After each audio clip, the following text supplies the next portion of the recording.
Hello and welcome. Yes. This is The Art of Giving Up, your podcast for giving up bad days, bad ways, unfortunate habits, bad relationships, bad friends. It's another week of the solo pod.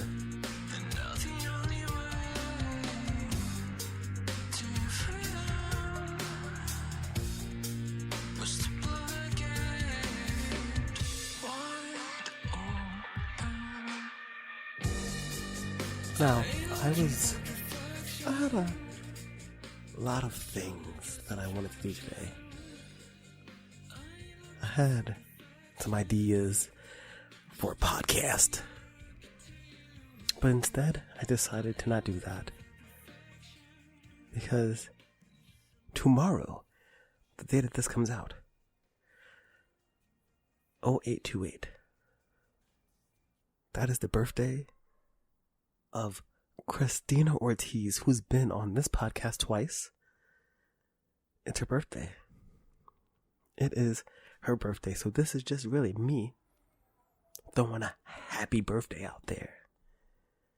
And this little short, little special episode is really just going to be about me saying how much I appreciate you, Christina.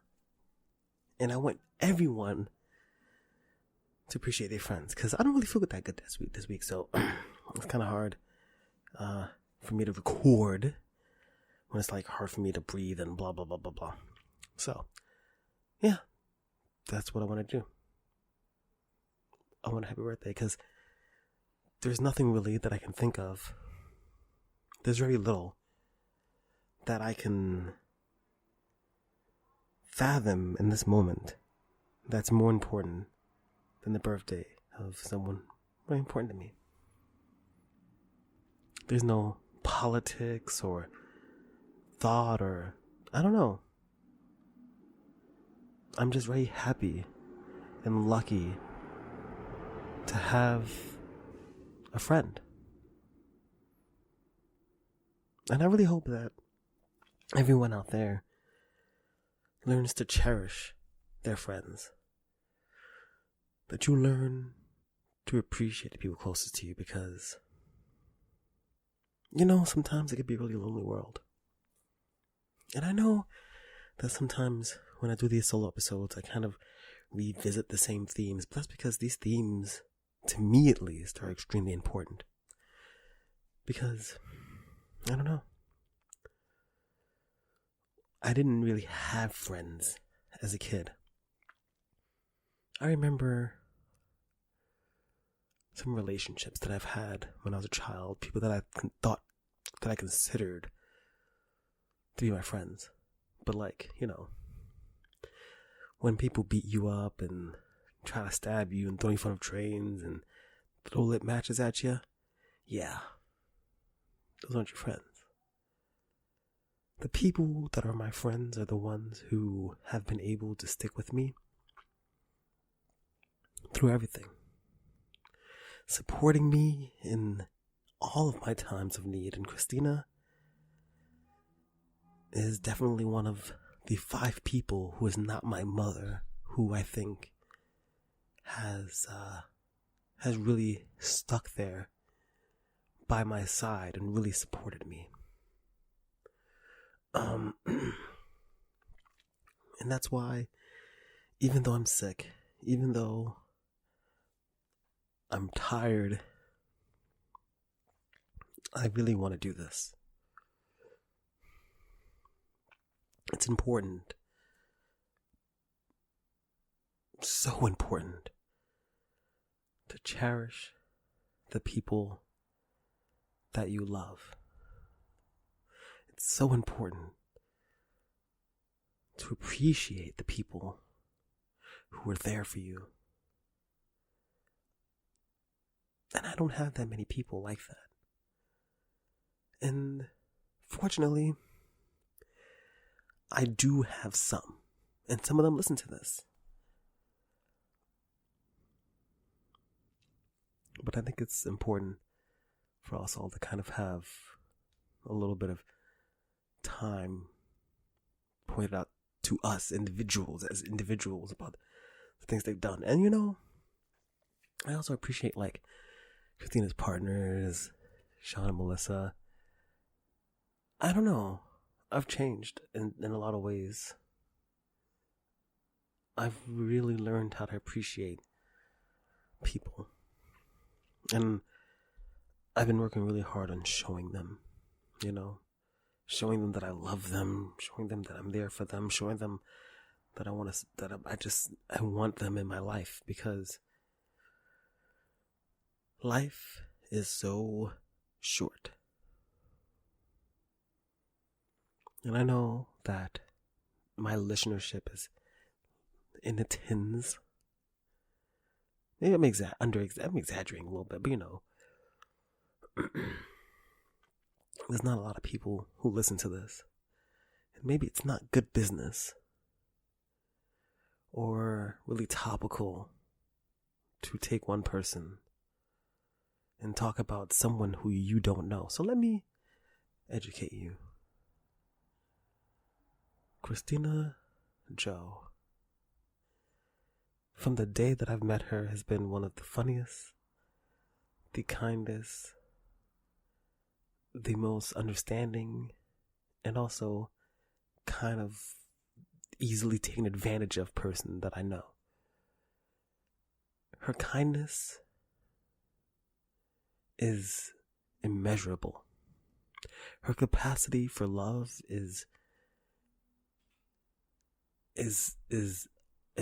undescribable.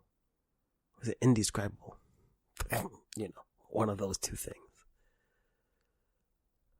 I think back to the first time I met her sitting in the Fordham Library in the Bronx, to the last time that she was here and we were sitting here recording in front of these very mics. I think about us going to WrestleMania together, about me traveling to New Jersey to spend time with her and her partners. But by the way, I don't go nowhere for nobody. Too much anxiety or something, I don't know. That's really how important this person is to me. Always wants to support me, would give me her last dollar if she could, would always want me to be fed, is always accepting and loving of the people that I surround me with. Yeah. I don't deserve a friend like Christina. But fortunately for me, she is my friend. And I really want you, I don't know who you are,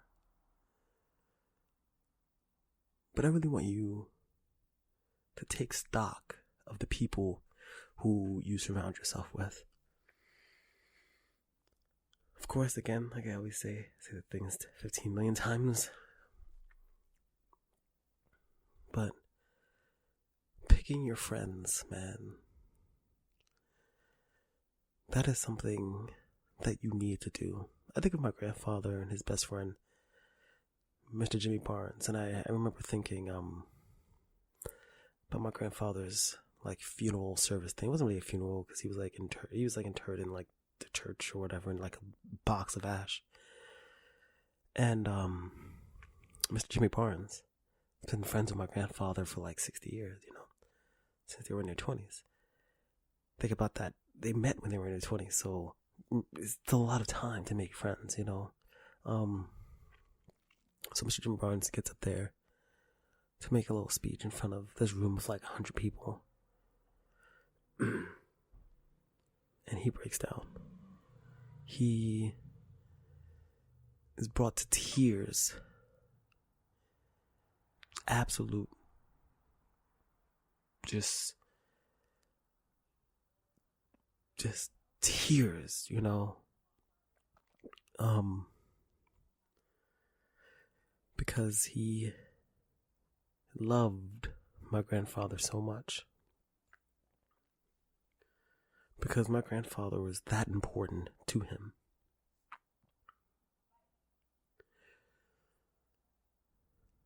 And I just remember looking at his face, you know.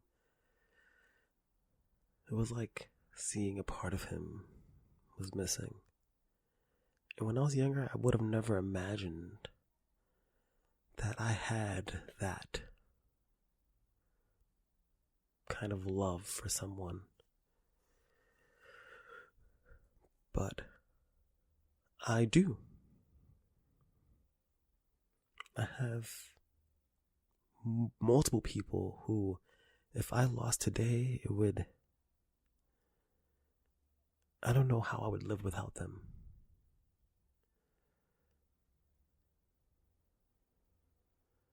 And Christina has definitely cemented herself as the kind of person who I can't imagine my life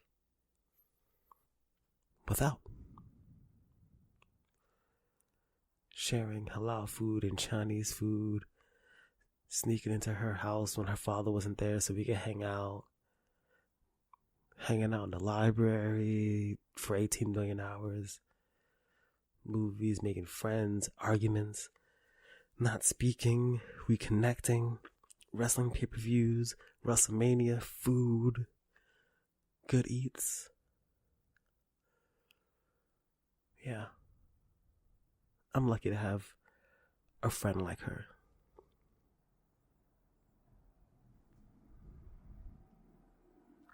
I'm lucky to have made that kind of connection that,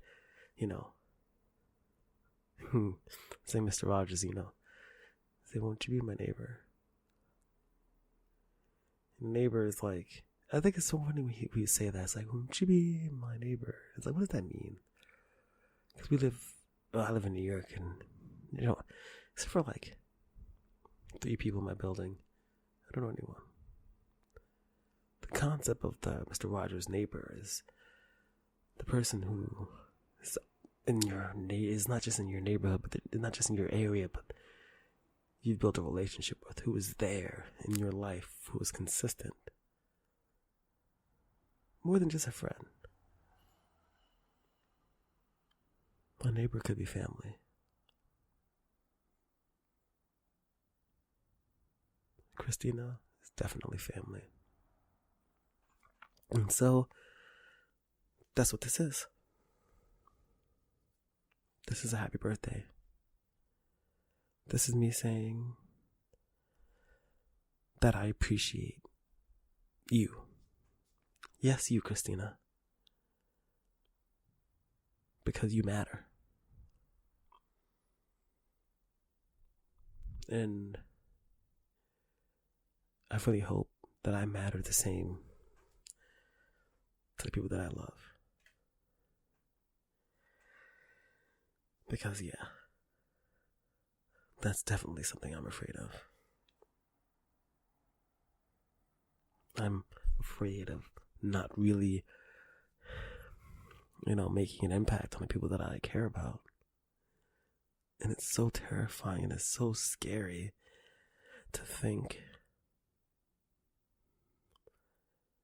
that I might not have a positive impact on anyone. So I feel so blessed to have someone who reaches out and just says, you matter to me and I love you and you're important. It's so selfish, but it makes me feel very loved. It makes me feel very supported. And I'm sorry that I'm not as good a friend. But I hope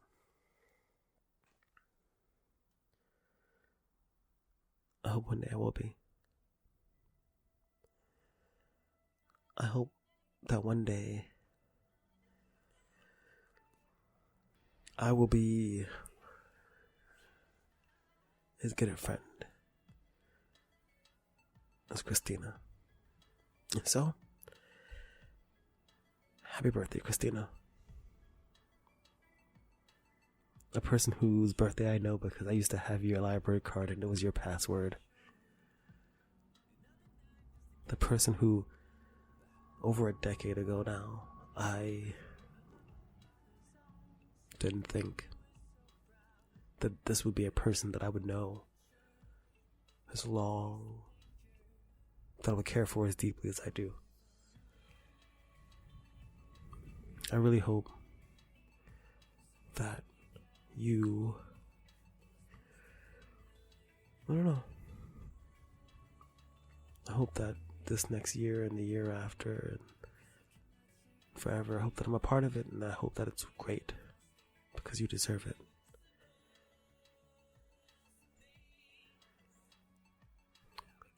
I love you. So as always, remember folks, you can reach out, artofgivinguppodcast@gmail.com, DA Art of Giving Up on Twitter, Art of Giving Up on Facebook, Art of Giving Up on Instagram. I think I said that. You know what to do. So as always, peace.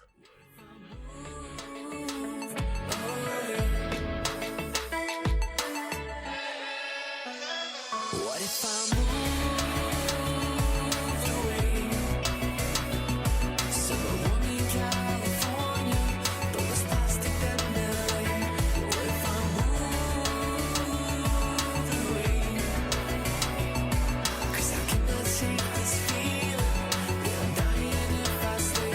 Yeah, what if I moved away? It's beautiful in Arizona, but I probably miss the rain. What if I moved away? 'Cause I cannot shake this feeling that I'm dying if I stay. 'Cause I feel invisible some days. But I've been California dreaming, good at working and believing. I could feel it coming on any day. But I cannot shake this feeling. I don't wanna die in LA. So what if I move away? What if I moved away? What if I moved